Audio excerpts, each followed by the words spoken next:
Imaginez un instant que l'un des événements les plus emblématiques de l'histoire humaine, la crucifixion de Jésus-Christ, ne soit pas seulement une histoire spirituelle, mais aussi un mystère scientifique aux ramifications troublantes. Et si les détails de cette crucifixion, tels que décrits dans les textes anciens, cachaient des vérités scientifiques qui défient notre compréhension moderne? Des forces invisibles, des phénomènes inexplicables et des coïncidences troublantes qui pourraient remettre en question tout ce que nous croyons savoir sur cet événement. Dans ce récit, nous plongerons dans les profondeurs de l'histoire, de la science et du mystère pour explorer la crucifixion comme vous ne l'avez jamais imaginé. Chaque épisode vous révélera des faits scientifiques troublants, des théories intrigantes et des détails fascinants qui vous feront voir cet événement sous un jour entièrement nouveau.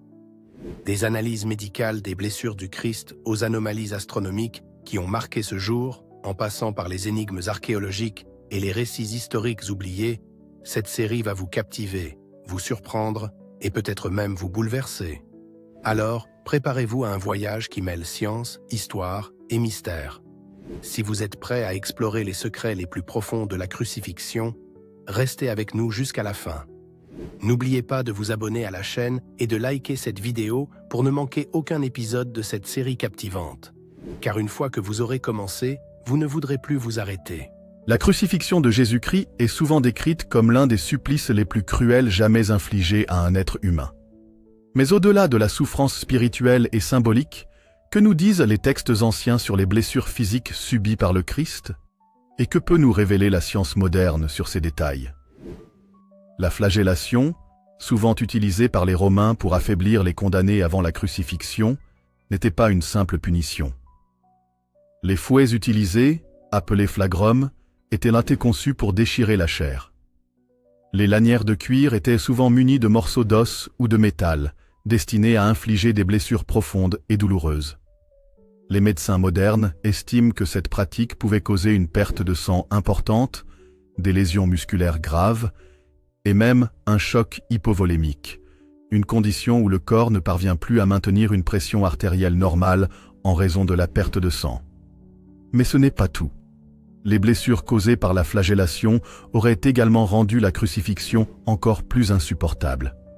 En effet, la perte de sang et la douleur intense auraient considérablement affaibli Jésus, avant même qu'il ne soit cloué sur la croix. La couronne d'épines, souvent interprétée comme un symbole de dérision, aurait également eu des effets physiques dévastateurs. Les épines, enfoncées dans le cuir chevelu, auraient causé des blessures profondes et douloureuses. Le cuir chevelu est l'une des zones les plus vascularisées du corps, ce qui signifie que ces blessures auraient entraîné une perte de sang importante. De plus, les épines auraient pu endommager les nerfs crâniens, provoquant des douleurs intenses et des maux de tête insupportables. La crucifixion elle-même est l'un des supplices les plus cruels jamais inventés. Les clous traversant les mains et les pieds n'étaient pas seulement destinés à maintenir le corps en place, mais aussi à infliger une douleur maximale. Les médecins modernes ont étudié les effets de la crucifixion sur le corps humain, et les résultats sont troublants. Les clous traversant les mains auraient endommagé les nerfs médians, provoquant des douleurs intenses et des spasmes musculaires. Les clous dans les pieds auraient causé des dommages similaires, rendant toute tentative de mouvement extrêmement douloureuse. De plus, la position du corps sur la croix aurait rendu la respiration difficile, obligeant le condamné à se soulever sur les clous pour respirer, ce qui aurait exacerbé la douleur. L'un des moments les plus dramatiques de la crucifixion est celui où un soldat romain perce le côté de Jésus avec une lance. Selon les évangiles, du sang et de l'eau ont jailli de la blessure. Les médecins modernes ont proposé plusieurs explications à ce phénomène. L'une des théories les plus plausibles est que la lance a perforé le cœur, provoquant une accumulation de liquide dans le péricarde, la membrane entourant le cœur. Lorsque le cœur a été percé, ce liquide se serait mélangé au sang, donnant l'apparence de sang et d'eau. En combinant toutes ces blessures, il est clair que la crucifixion était une mort lente et extrêmement douloureuse. Les pertes de sang, les douleurs intenses et les difficultés respiratoires auraient rendu chaque moment sur la croix un supplice inimaginable. Mais ce qui est encore plus troublant, c'est que Jésus aurait survécu à ses blessures pendant plusieurs heures avant de finalement succomber. Cette analyse médicale nous amène à nous poser des questions troublantes. Comment un homme, même en parfaite santé, aurait-il pu survivre à de telles blessures? Et si les descriptions bibliques de la crucifixion cachaient des détails scientifiques que nous commençons seulement à comprendre? La crucifixion de Jésus-Christ ne se résume pas seulement à un événement terrestre. Selon les évangiles, des phénomènes célestes étranges et inexplicables ont marqué ce jour. Des ténèbres qui ont envahi la terre pendant plusieurs heures, à un tremblement de terre qui a secoué Jérusalem, ces anomalies astronomiques et géologiques ont longtemps intrigué les scientifiques, les historiens et les théologiens. Que s'est-il vraiment passé ce jour-là? Et comment la science moderne peut-elle expliquer ces événements troublants? L'un des événements les plus mystérieux de la crucifixion est la période de ténèbres qui a recouvert la terre pendant plusieurs heures. Selon l'évangile de Matthieu, 27-45, depuis la 6e heure jusqu'à la 9e heure, il y eut des ténèbres sur toute la terre. Cela correspondrait à une période allant de midi à 15 heures, un moment où le soleil est normalement à son zénith. Mais comment une telle obscurité pourrait-elle se produire en plein jour? La première explication qui vient à l'esprit est celle d'une éclipse solaire. Cependant, les éclipses solaires ne durent que quelques minutes, et elles ne peuvent pas couvrir toute la Terre, comme le décrit l'Évangile. De plus, la crucifixion a eu lieu pendant la Pâque juive, qui se déroule toujours pendant une pleine lune, rendant une éclipse solaire astronomiquement impossible. Alors, quelle autre explication pourrait-il y avoir? Certains scientifiques ont proposé que ces ténèbres pourraient être le résultat d'une tempête de poussière ou d'une éruption volcanique. Cependant, aucune preuve archéologique ou géologique ne confirme de tels événements dans la région à cette époque. D'autres ont suggéré qu'il pourrait s'agir d'un phénomène surnaturel, défiant les lois de la physique. Un autre événement troublant est le tremblement de terre qui a secoué Jérusalem au moment de la mort de Jésus. L'évangile de Matthieu, 27-51, décrit comment la terre trembla, les rochers se fendirent et les sépulcres s'ouvrirent. Ce tremblement de terre aurait été si puissant qu'il a même déchiré le voile du temple, un événement symbolique pour les chrétiens. Mais y a-t-il des preuves scientifiques d'un tel tremblement de terre? Les géologues ont étudié les couches sédimentaires autour de Jérusalem et ont effectivement trouvé des traces d'activité sismique datant du 1er siècle. Cependant, ces tremblements de terre étaient relativement mineurs et ne correspondent pas à la description biblique d'un événement cataclysmique. Certains chercheurs ont proposé que ce tremblement de terre pourrait être lié à une activité volcanique sous-marine ou à un impact de météorites. D'autres suggèrent que l'événement pourrait avoir été amplifié par des récits symboliques ou théologiques, plutôt que d'être un fait purement historique. Dans l'évangile de Luc, 21-25, Jésus aurait prophétisé que « il y aura des signes dans le soleil, la lune et les étoiles ». Certains interprètent cela comme une référence à des phénomènes astronomiques qui auraient accompagné sa mort. Par exemple, l'Apocalypse de Jean 6-12 décrit comment le soleil devint noir comme un sac de crin, la lune entière devint comme du sang. Ces descriptions ont conduit certains à croire que des événements astronomiques spectaculaires, comme une lune de sang, une éclipse lunaire totale, auraient eu lieu pendant la crucifixion. En effet, les éclipses lunaires peuvent donner à la Lune une teinte rougeâtre en raison de la réfraction de la lumière solaire à travers l'atmosphère terrestre.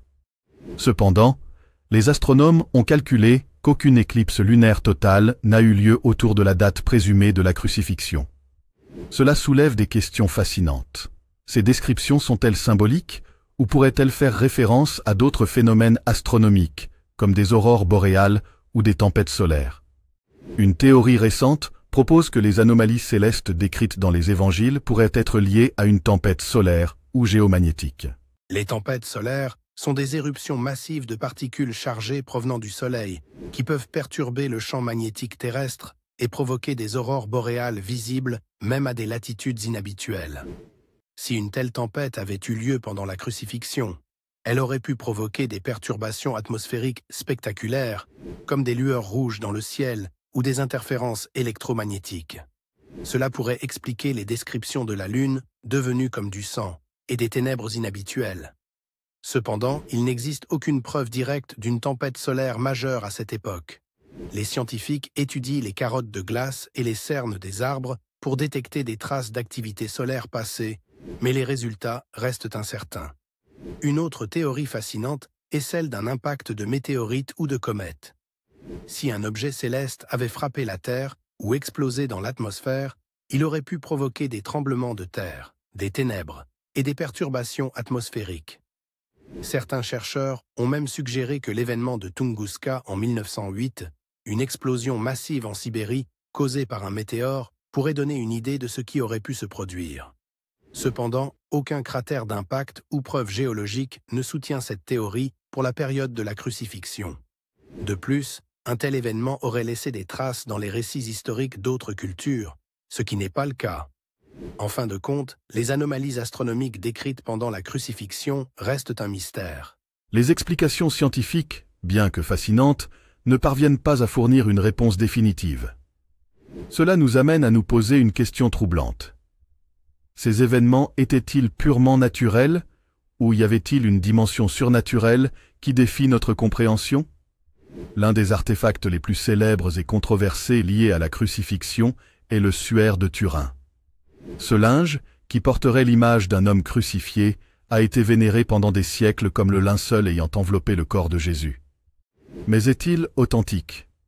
Les analyses scientifiques du suaire de Turin ont donné des résultats contradictoires. En 1988, une datation au carbone 14 a suggéré que le tissu datait du Moyen Âge, entre 1260 et 1390.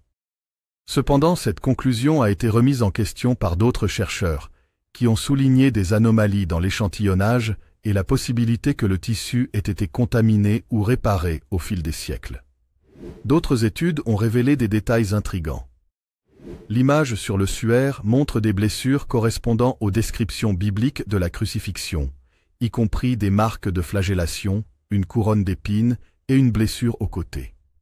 De plus, des traces de pollen trouvées sur le tissu ont été identifiées comme provenant de plantes spécifiques à la région de Jérusalem. Malgré ces indices, le débat sur l'authenticité du suaire de Turin reste ouvert. Certains y voient une preuve miraculeuse de la résurrection, tandis que d'autres le considèrent comme une habile fabrication médiévale. En 1980, un tombeau datant du 1er siècle a été découvert dans le quartier de Talpio, à Jérusalem. Ce tombeau contenait 10 ossuaires, dont certains portèrent des inscriptions en araméen et en grec. Parmi ces inscriptions figuraient les noms de Jésus, fils de Joseph, Marie et Jude, fils de Jésus. Cette découverte a suscité une vive controverse. Certains ont suggéré qu'il pourrait s'agir du tombeau de Jésus et de sa famille, remettant en question la doctrine chrétienne de la résurrection. Cependant, les noms mentionnés étaient courants à l'époque, et il n'y a aucune preuve définitive reliant ce tombeau à Jésus de Nazareth. Les archéologues ont également noté que le tombeau de Talpio ne correspond pas aux descriptions bibliques du lieu de sépulture de Jésus, qui aurait été un tombeau neuf offert par Joseph d'Arimathie. Malgré cela, cette découverte continue de fasciner et de diviser les chercheurs. En 1961, une inscription en latin a été découverte à Césarée Maritima, en Israël. Cette pierre, connue sous le nom de pierre de Pilate, porte une dédicace mentionnant Ponce Pilate, le préfet romain qui a ordonné la crucifixion de Jésus. C'est la seule preuve archéologique directe de l'existence de Pilate, confirmant son rôle historique dans la région. Cette découverte est importante car elle corrobore les récits bibliques et historiques sur la présence de Pilate en Judée. Cependant, elle ne fournit pas d'informations supplémentaires sur la crucifixion elle-même. Plusieurs clous prétendument utilisés lors de la crucifixion de Jésus ont été vénérés comme des reliques à travers l'histoire. L'un des plus célèbres est le clou de la Sainte Croix, conservé dans la basilique Sainte-Croix de Jérusalem à Rome. Mais ces clous sont-ils authentiques? Les analyses scientifiques de ces clous ont révélé qu'ils datent bien de l'époque romaine, mais il est impossible de déterminer s'ils ont été utilisés lors de la crucifixion de Jésus. De plus, les récits historiques indiquent que les Romains réutilisaient souvent les clous pour des exécutions ultérieures, rendant leur identification encore plus difficile. 2 sites à Jérusalem sont traditionnellement associés à la crucifixion et à la résurrection de Jésus, le calvaire, ou Golgotha, et le tombeau du jardin. Le calvaire, situé dans l'église du Saint-Sépulcre, est considéré comme le lieu où Jésus a été crucifié. Le tombeau du jardin, quant à lui, est un site alternatif proposé par certains chercheurs. Les fouilles archéologiques dans l'église du Saint-Sépulcre ont révélé des traces d'un ancien jardin et d'un tombeau datant du 1er siècle, ce qui correspond aux descriptions bibliques. Cependant, l'authenticité de ces sites reste un sujet de débat, en raison des nombreuses reconstructions et modifications qu'ils ont subies au fil des siècles. Les ossuaires, des boîtes en pierre utilisées pour contenir les ossements des défunts, ont fourni des indices précieux sur les pratiques funéraires au 1er siècle. Plusieurs ossuaires portant des noms mentionnés dans les récits bibliques ont été découverts, mais leur lien avec Jésus et sa famille reste incertain. L'un des ossuaires les plus controversés est celui portant l'inscription « Jacques, fils de Joseph, frère de Jésus ». Bien que certains y voient une preuve de l'existence de Jésus et de sa famille, d'autres ont mis en doute l'authenticité de l'inscription, suggérant qu'elle pourrait être un faux moderne. En fin de compte, les découvertes archéologiques liées à la crucifixion soulèvent plus de questions qu'elles n'apportent de réponses. Bien que certaines découvertes corroborent les récits bibliques, aucune preuve définitive n'a été trouvée pour confirmer ou infirmer les détails spécifiques de la crucifixion. Cela nous amène à nous demander pourquoi ces preuves sont-elles si difficiles à trouver. Est-ce parce que les événements décrits dans les évangiles ont été embellis ou symbolisés au fil des siècles, ou parce que les preuves ont été détruites ou perdues? Flavius Joseph, un historien juif du 1er siècle, est l'une des sources non chrétiennes les plus citées concernant Jésus. Dans son ouvrage Antiquité judaïque, il mentionne Jésus à 2 reprises. Le passage le plus célèbre, connu sous le nom de Testimonium Flavianum, décrit Jésus comme un homme sage, faiseur de miracles, condamné à la crucifixion par Ponce Pilate, et dont les disciples ont affirmé la résurrection. Cependant, ce passage a longtemps été controversé. Certains chercheurs estiment qu'il a été interpolé ou modifié par des copistes chrétiens ultérieurs, car il semble trop favorable à Jésus pour être l'œuvre d'un historien juif. D'autres soutiennent que le noyau du texte est authentique, mais qu'il a été légèrement édité pour refléter une perspective chrétienne. Un autre passage de Joseph mentionne Jacques, le frère de Jésus, appelé Christ. Ce texte est généralement considéré comme authentique et constitue une preuve indirecte de l'existence de Jésus et de son impact sur la communauté juive de l'époque. Tacite, un historien romain du 1er siècle, est une autre source importante. Dans ses annales, il décrit comment l'empereur Néron a accusé les chrétiens d'avoir incendié Rome en 64 après J.C. Il mentionne également que le fondateur de cette secte, Christus, a été exécuté par Ponce Pilate sous le règne de Tibère. Ce passage est considéré comme authentique et constitue une preuve indépendante de l'existence de Jésus et de sa crucifixion. Cependant, Tacite ne fournit pas de détails supplémentaires sur la vie ou les enseignements de Jésus, se contentant de le décrire comme le fondateur d'une secte jugée dangereuse par les Romains. Pline le Jeune, un gouverneur romain du début du IIe siècle, a écrit une lettre à l'empereur Trajan dans laquelle il décrit les pratiques des chrétiens. Il mentionne qu'il vénéra le Christ comme un dieu, mais ne fournit pas de détails sur sa vie ou sa mort. Bien que ce témoignage ne parle pas directement de la crucifixion, il confirme que les chrétiens étaient déjà bien établis et persécutés quelques décennies après la mort de Jésus. Suétone, un autre historien romain, mentionne dans la vie des 12 Césars que l'empereur Claude a expulsé les Juifs de Rome à cause des troubles causés par Chrestus. Bien que l'orthographe soit différente, certains chercheurs pensent qu'il s'agit d'une référence à Jésus. Cependant, ce passage est vague et ne fournit pas de détails sur la crucifixion. Le Talmud, un texte central du judaïsme rabbinique, contient plusieurs références à Jésus, bien qu'elles soient souvent hostiles et polémiques. Jésus y est décrit comme un sorcier et un séducteur, qui a été exécuté la veille de la Pâque. Ces récits reflètent la tension entre les premiers chrétiens et la communauté juive, mais ils corroborent l'idée que Jésus a été crucifié. Cependant, les références à Jésus dans le Talmud sont tardives, écrites plusieurs siècles après sa mort, et doivent être interprétées avec prudence. Elles reflètent davantage les conflits entre juifs et chrétiens à l'époque de leur rédaction que les événements historiques du 1er siècle. 2 auteurs païens, Thallus et Phlégon, ont été cités par des écrivains chrétiens ultérieurs comme ayant mentionné les ténèbres et le tremblement de terre qui auraient accompagné la crucifixion. Malheureusement, les œuvres originales de ces auteurs ont été perdues, et nous ne disposons que de fragments cités par d'autres. Thallus, un historien du 1er siècle, aurait attribué les ténèbres à une éclipse solaire, une explication que les chrétiens ont rejetée en raison de l'impossibilité astronomique d'une éclipse pendant la Pâque. Phlégon, un historien du 2e siècle, aurait mentionné un tremblement de terre et des ténèbres inhabituelles pendant le règne de Tibère. Ces références, bien que fragmentaires, suggèrent que les événements décrits dans les évangiles ont été remarqués par des observateurs extérieurs. En plus des évangiles canoniques, il existe de nombreux textes apocryphes qui racontent la vie et la mort de Jésus. Ces textes, comme l'évangile de Pierre ou l'évangile de Nicodème, contiennent des détails supplémentaires sur la crucifixion, comme la descente de Jésus aux enfers ou la résurrection des saints.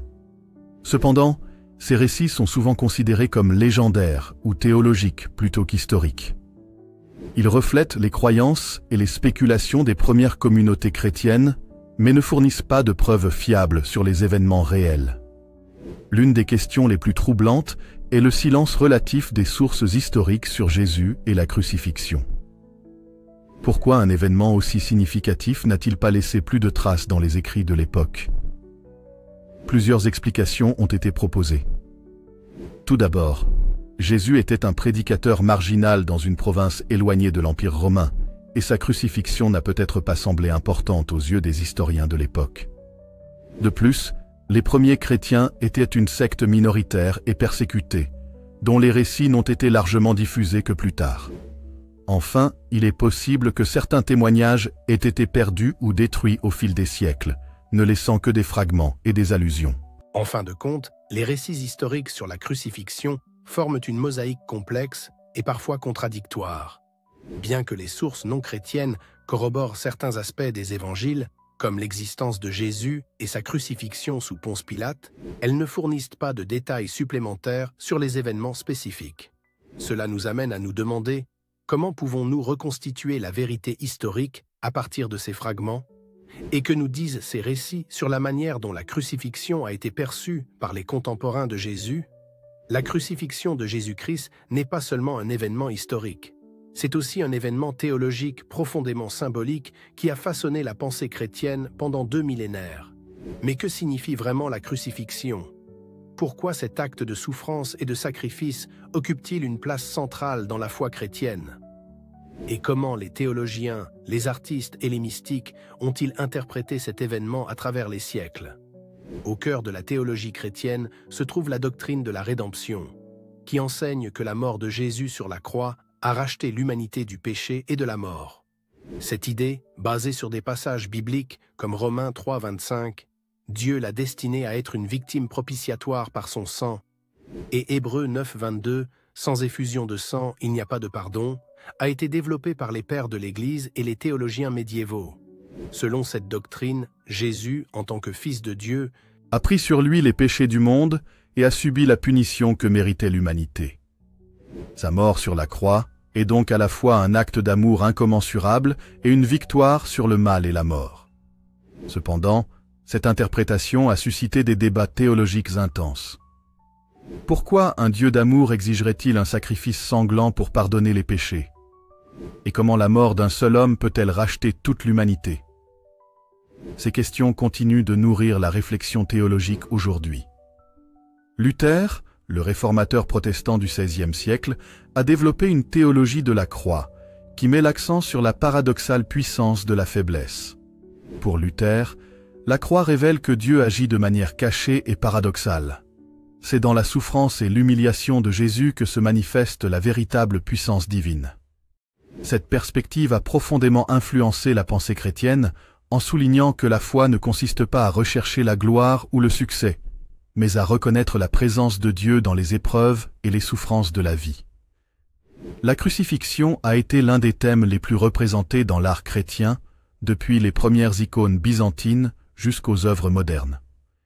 Chaque époque et chaque culture a interprété cet événement à sa manière, reflétant les préoccupations et les croyances de son temps. L'art médiéval.